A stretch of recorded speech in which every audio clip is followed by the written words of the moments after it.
우리 주님의 은혜와 평강이 사랑하는 여러분에게 넘치기를 바랍니다. 우리는 삭개오 이야기를 잘 알고 있죠. 교회 학교 어릴 적 다니신 분들은 노래도 기억하실 것입니다. 삭개오는 엉금엉금 올라갔어요. 뽕나무 꼭대기로 올라갔어요.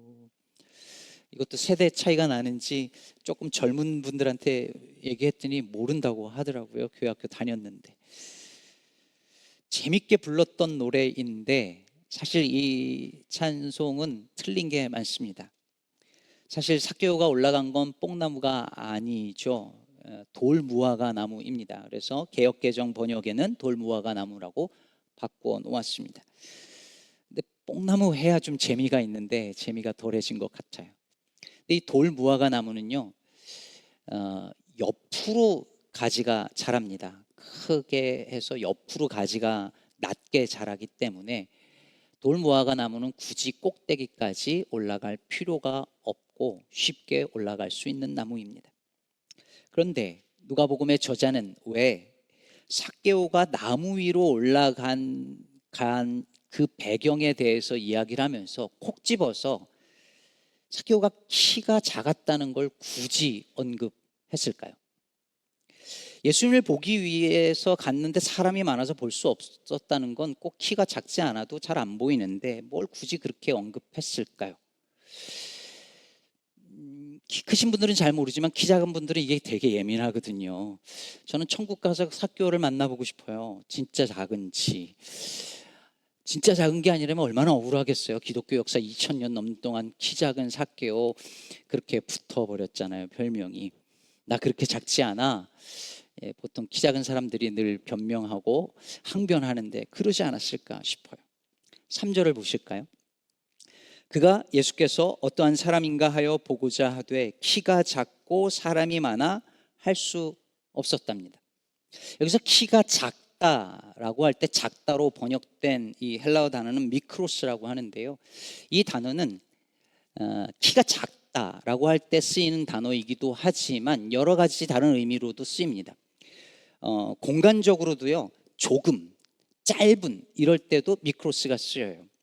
양이 작다, 적다, 시간적으로 짧다 이럴 때도 이 단어가 쓰입니다. 그런데 이 단어는 영어 단어로 short, little 이렇게도 쓰이는 거와 마찬가지로 이 단어는 나이가 어리다 라는 뜻도 있습니다. 실제로 오늘 본문이 아니라 마태복음 18장 3절에 가보면 너희가 돌이켜 어린아이와 같이 되지 아니하면 결탄코 천국에 들어가지 못하리라 예수님께서 이 말씀을 하시고 바로 이어서 뭐라고 하시냐면 6절에 누구든지 나를 믿는 이 작은 자 중 하나를 실족하게 하면 차라리 연자 맷돌을 그 목에 달려서 깊은 바다에 빠져드는 것이 낫다라고 말씀을 하실 때에 이 작은 자가 미크로스가 쓰였습니다. 이 작은 자는 앞에 맥락에 따르면 누굽니까? 어린아이죠. 어린아이는 작은 자, 작은 자는 여기서 미크로스가 쓰였습니다. 그렇다면 오늘 이 본문에서 삭개오가 키가 작았다라고 말할 때의 이 말은 혹시 삭개오가 어렸다라는 뜻일까요? 그렇지는 않습니다. 왜냐하면 세리장이었잖아요. 부자였잖아요. 어린 아이가 혹은 젊은 사람이 세리장까지 되기는 쉽지 않았습니다. 이건 그런 의미는 아닐 겁니다. 그러나 그럼에도 불구하고 오늘 누가복음 저자는 삭개오의 모든 행동과 동작이 어린애 같았다라고 의도적으로 묘사하는 것처럼 보입니다. 키가 작았다는 건 물론이고요. 4절에 보면 그가 앞으로 달려가서 보기 위해서 돌무화과 나무에 올라갔다고 말하는데 여러분 들어본 적 있으시죠? 유대인들은 다 큰 성인이 남들이 다 있는 공개적인 거리에서 절대로 뛰지 않습니다. 그래서 탕자 이야기할 때 아버지가 달려갔다라고 할 때 그것은 아버지의 그 한없는 사랑을 보여준 거죠. 어린아이들이나 달려갑니다. 뿐만 아니라 나무에 올라갔대요. 사회적 신분과 지위가 있는 사람이 중동에서 나무에 올라간다? 있을 수 없는 일이랍니다. 게다가 예수님이 내려오라 그러니까 신나가지고 후다닥 내려와가지고 예수님 붙들고 즐거워하면서 집으로 가는 그 모습은 영락없는 어린애입니다. 누가는 삭개오가 어린아이 같았다라고 지금 말하려는 것 같습니다. 이게 그냥 추측이라고 하기에는 그런 힌트들이 너무 많습니다. 흥미롭게도 오늘 본문 바로 앞의 이야기들은 계속해서 삭개오 이야기와 연결이 되는데요. 18장 17절을 보면 아까 마태복음에서 예수님이 하셨던 그 말씀과 동일한 말씀을 예수님이 하십니다. 내가 진실로 진실로 너희에게 이르노니 누구든지 하나님의 나라를 어린아이와 같이 받아들이지 않는 자는 결탄코 거기에 들어가지 못하리라, 이 말씀을 하시고 여러 사건들이 있었던 거예요. 근데 여러분, 여기서 어린아이 하면 여러분은 무엇이 떠오르시나요? 어떤 이미지가 떠오르시나요? 우리에게 어린아이는 어떤 것이죠? 어떤 이미지인가요? 순수함이죠. 천진난만함이죠. 사랑스럽잖아요. 우리 교회 아이들 보면 그냥 웃음이 나잖아요. 그런 이미지잖아요. 그러나 과거의 고대 사회의 어린이는 오늘날 우리가 생각하는 그런 어린이 이미지와는 전혀 달랐습니다. 어린이는 인간으로 취급받지 못하던 존재였습니다. 온전한 인간이 아닌 어떤 대상이 어린이였어요. 오늘날처럼 이런 귀한 어린이 이런 게 전혀 없던 시절이었습니다. 어린이는 아무런 권리를 내세울 수 없었고 스스로 힘으로 아무것도 할 수 없기 때문에 저 가장 천한 존재 중에 하나가 어린이였습니다. 그저 부모에게 온전히 의존할 수밖에 없는 존재가 어린이였습니다. 그러니 예수께서 하나님의 나라는 어린아이와 같이 받아들이는 자만이 들어갈 수 있다라고 말씀하실 때 그 말씀은 그 나라에 들어가기 위해서 내가 무슨 능력을 보이거나 내가 어떤 것을 의지하거나 이럴 수 있는 것 하나도 없이 그저 철저하게 하나님의 은혜에 의지하여 그것을 받아들이는 자만이 들어간다는 그런 의미였을 것입니다. 그런데 바로 이 말씀을 하시고 나서 바로 이어서 예수님에게 누가 찾아오냐면 어떤 부자 관리가 찾아온 거예요. 18절을 이어서 보실까요? 18장 18절, 어떤 관리가 물어 이르되 선한 선생님이여 내가 무엇을 하여야 영생을 얻으리이까? 뭘 해야 영생을 얻느냐는 말은 어떻게 해야 하나님 나라에 들어갈 수 있냐는 말과 같은 말이었습니다. 그런데 예수님께서 어떻게 대답하십니까? 너 십계명 알지 않느냐? 그거 다 지키라 했더니 이 부자 관리가 대답하죠. 또 어릴 적부터 다 지켰는데요. 그랬더니 예수님께서 저 유명한 말씀하시죠. 네가 가진 전 재산을 팔아 가난한 자에게 주고 나를 따르라. 그랬더니 이 부자 관리가 어떻게 반응합니까? 23절에 그 사람이 큰 부자이므로 이 말씀을 듣고 심히 근심하더라. 여러분, 우리가 하나님 나라에 들어가려면, 영생을 얻으려면 전 재산을 팔아 다 가난한 자에게 주어야 하나요? 그럼 이 중에 들어갈 수 있는 사람 아무도 없지 않을까요? 여러분, 예수님은 오늘 그걸 요구하고 있는 게 아닙니다. 네가 정말로 영생을 원하느냐?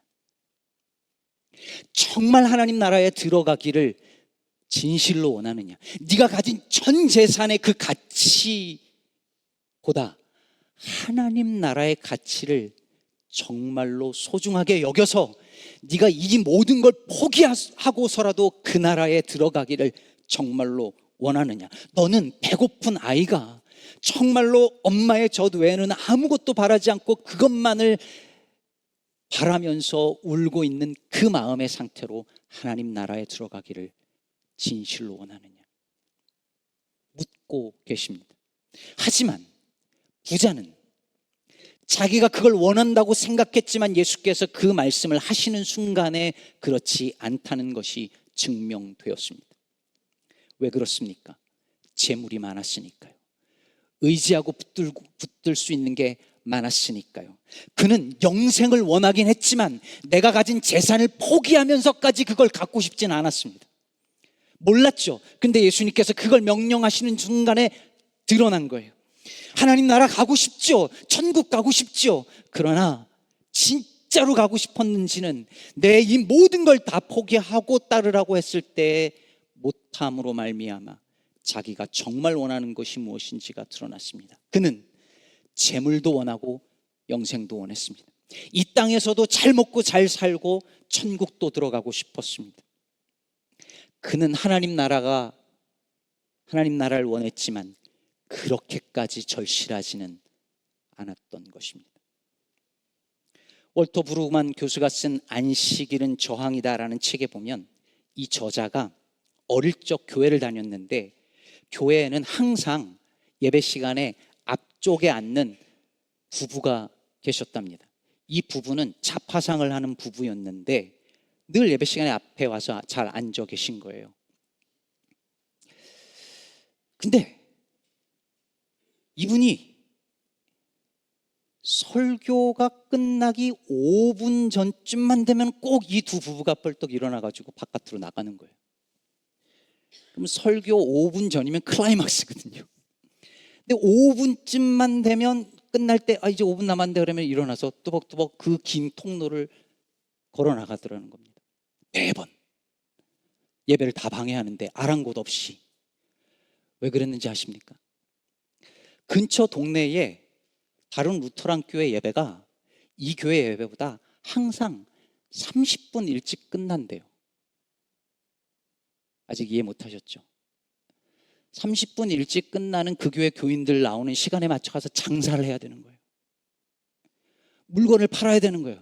근데 그 시간이 하필 목사님 설교 5분 전쯤 끝나는 그 시간이에요. 그래서 어린 월터는 늘 궁금했대요.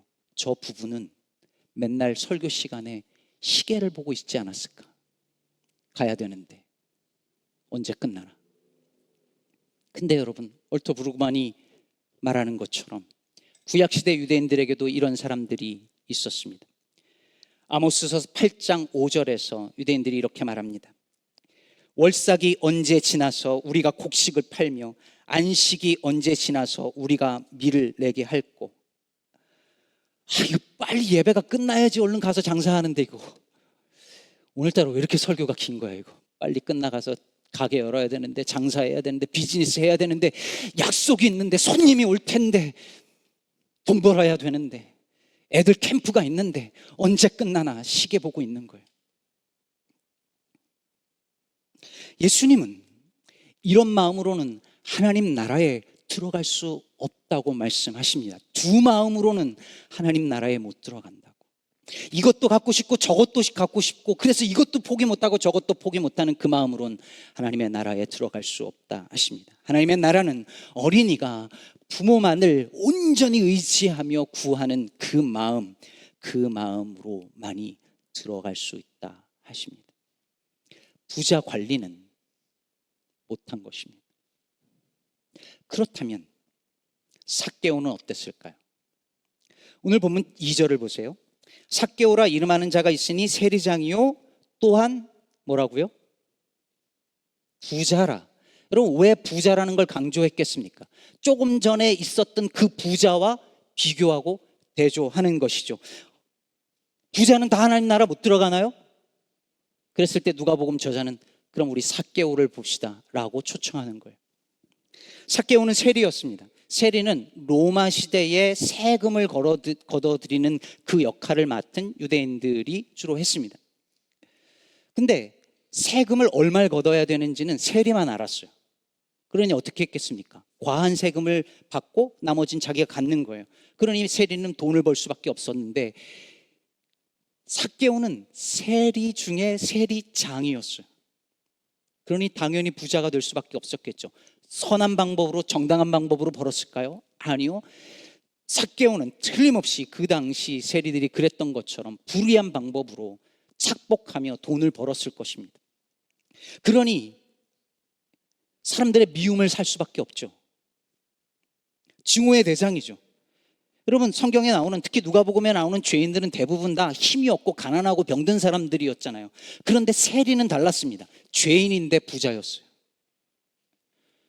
악인인데 부자였어요. 오늘날 사회에서 우리가 보는 나쁜 놈인데 돈 많은 그런 사람이었어요. 매국노였어요. 남의 등골을, 동족의 등골을 빼먹는 그 세리였어요. 그러니 여러분, 삭개오는 단순히 키가 작아서 예수님을 볼 수 없었던 게 아닙니다. 사람들이 많았다고 그랬잖아요. 그런데 사람이 아무리 많아도 존경받는 사람이면 어떻게 했겠어요? 길을 열어줬겠죠. 그러나 아무도 길을 열어주지 않았고 삭개오도 감히 그곳을 뚫고 갈 수 없었던 것이죠.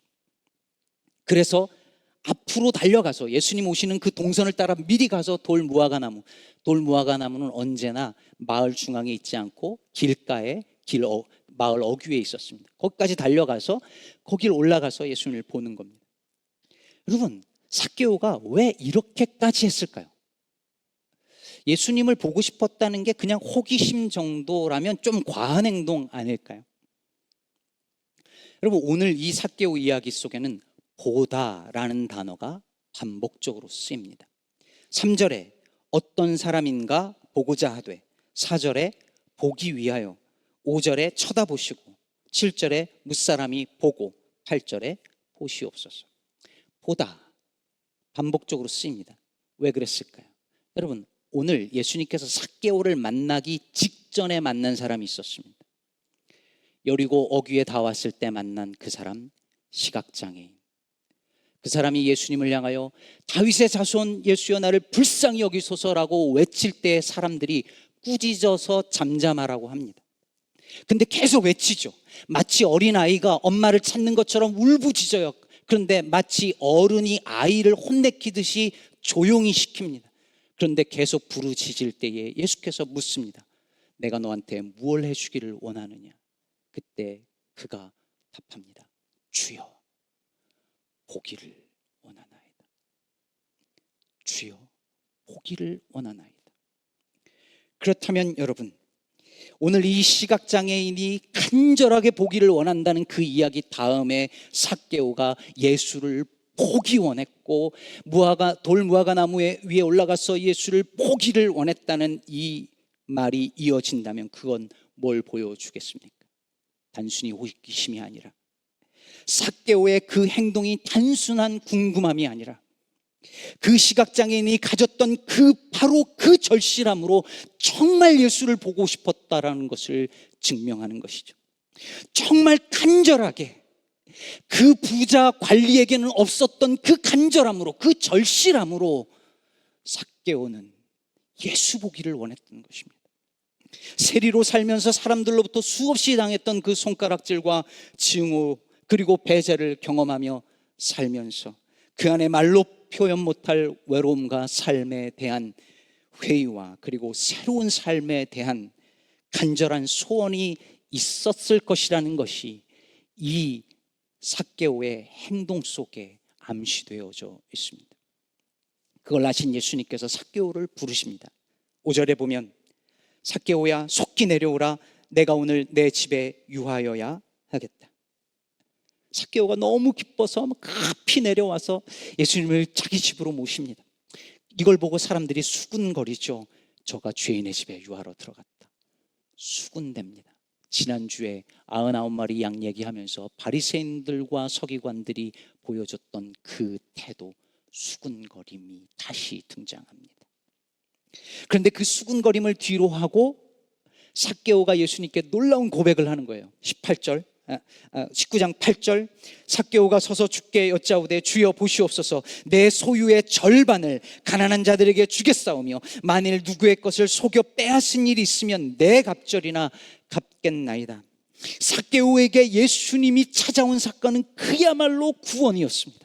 아무도 찾아주지 않았고, 아무도 들여받아 주지 않았고, 아무도 환대해 주지 않았던 삭개오의 집에 예수님께서 거하시는 사건은 구원이 오늘 임한 사건이었습니다. 그게 너무 감사해서 반응하는 거예요. 이제 다시는 돈의 힘에 의지해서 살지 않겠다는 새로운 결단이었습니다. 새로운 세계로 들어가는 그 출발점이었습니다. 근데 여러분 보세요. 삭개오가 재산의 전부를 바친 게 아니잖아요. 소유의 절반만 바쳤고 누군가 빼앗은 것이 있으면 4배를 갖겠대요. 그런데 예수님이 뭐라고 하세요? 9절에 예수께서 이르시되 오늘 구원이 이 집에 이르렀으니 이 사람도 하나님의 자손이미로다. 구원이 임했대요. 아니 아까 그 부자 관리는 분명 재산 전부를 다 바쳐야 된다 그랬는데 삭개오는 전부가 아니라 절반이고 자기가 훔친 거, 자기가 토색한 거의 4분의 1인데 그래도 구원이 임하나요? 전부가 아니라니까 조금 안심이 되시나요? 여러분 보세요. 예수님이 지금 재산의 전부냐 절반이냐 이런 걸 지금 따지고 계신 것이 아닙니다. 너는 정말 어린아이와 같이 그 하나님의 나라를, 예수 보기를, 그 영생을, 그 구원을 진실로 원하느냐 묻고 계십니다. 그 어떤 것보다 영생을 원하느냐, 내가 가지고 있는 그 어떤 가치보다 하나님 나라의 가치를 가장 소중한 것으로 여겨서 지금 당장 원하신다 하더라도 내 그 가치 있다 여긴 것들을 포기할 수 있느냐, 너에겐 그런 절실함이 있느냐 물으십니다.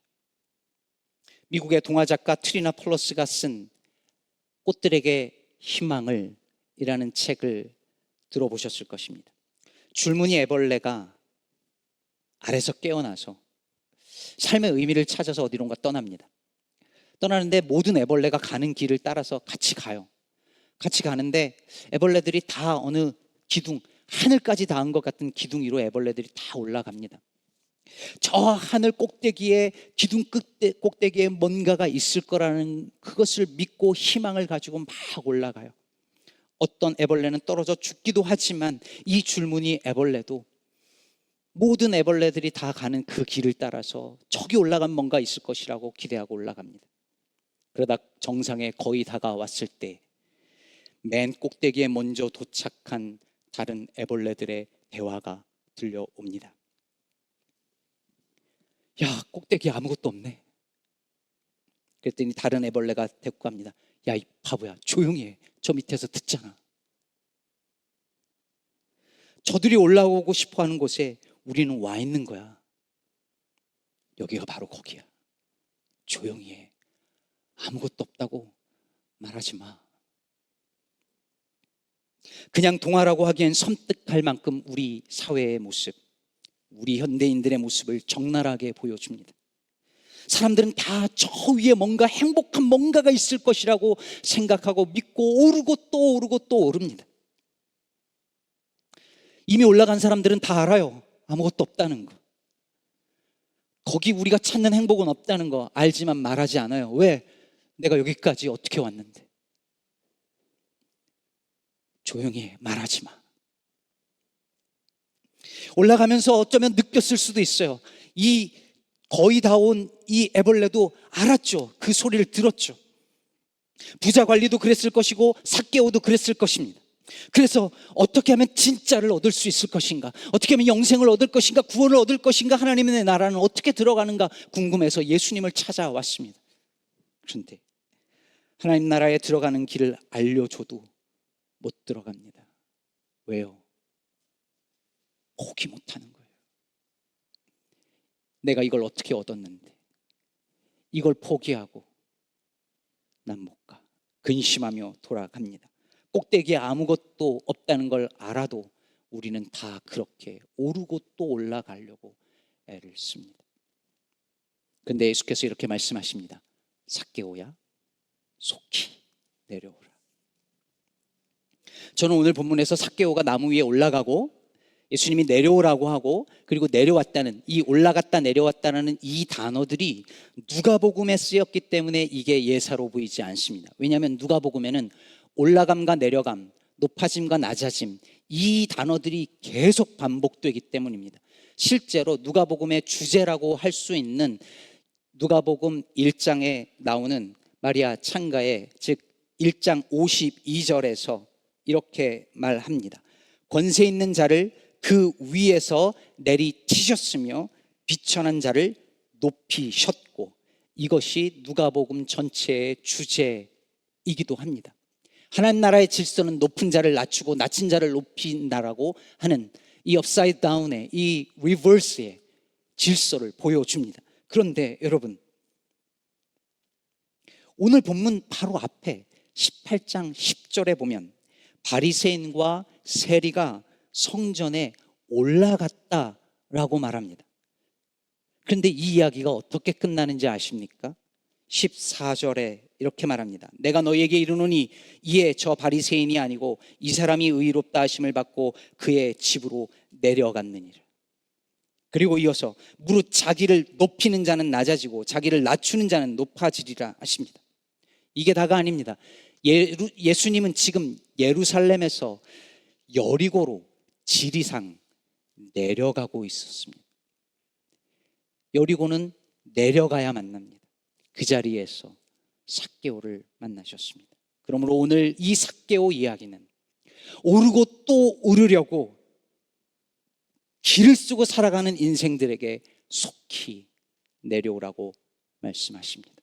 구원이 임하는 자리는 그 높은 자리가 아니라 이 낮은 자리요, 어린아이의 자리요, 어린아이와 같이 비천한 자리라고 속히 내려오라고 부르십니다. 그 낮은 자리로 내려올 때 거기 구원이 있다 말씀하십니다. 우리는 지난주 대한민국의 가장 높은 자리에 올랐던 한 사람이 속히 내려오라는 말에 의해 끌려 내려오는 장면을 목격했습니다.